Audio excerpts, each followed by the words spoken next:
Hello साथियों, नमस्कार। On 247 पे आपका बहुत बहुत स्वागत है, जहां आप लगातार कर रहे हैं आप मेरे साथ मैट्रिक 2026 बोर्ड के एग्जामिनेशन की तैयारी और अब कर रहे हैं मेरे साथ आप सभी महत्वपूर्ण प्रश्नों का रिवीजन। आज एक अत्यंत केमिस्ट्री का महत्वपूर्ण प्रश्न है जिसमें हम बात करेंगे। पूछा जाता है रासायनिक समीकरण क्या है और एक समीकरण लिख के दे दिया जाता है। पूछा जाता है इससे आपको क्या जानकारी प्राप्त हो रही है, इससे आपकी क्या सूचनाएं प्राप्त होती है। तो आपको पता है रासायनिक अभिक्रिया में भाग लेने वाले तत्वों को सूत्र और संकेत के द्वारा जो हम व्यक्त करते हैं वो रासायनिक समीकरण कहलाता है। रासायनिक समीकरण दो प्रकार के होते हैं, संतुलित और असंतुलित। संतुलित में क्या होता है कि अभिकारक और प्रतिफल के परमाणुओं की संख्या बराबर होती है, जबकि असंतुलित रासायनिक समीकरण में क्या होता है कि अभिकारक और प्रतिफल के परमाणुओं में अंतर होती है। अब यहाँ पे जो समीकरण लिखा है इससे आपको क्या सूचना प्राप्त हो रही है।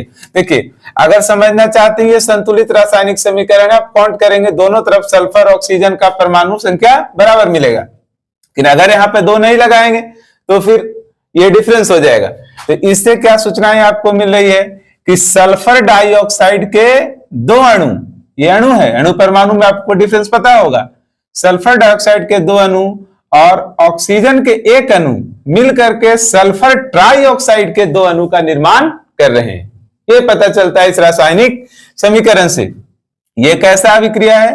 तो ये एक संयोजन अभिक्रिया है ना। संयोजन अभिक्रिया में आप क्या पढ़े हैं कि जब दो यौगिक मिलकर के एक बड़े यौगिक बनाते हैं उसे संयोजन अभिक्रिया कहा जाता है। संयोजन का उल्टा कौन सा अभिक्रिया होता है?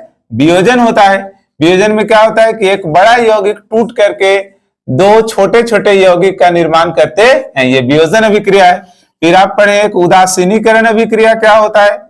उदासीनीकरण अभिक्रिया क्या होता है?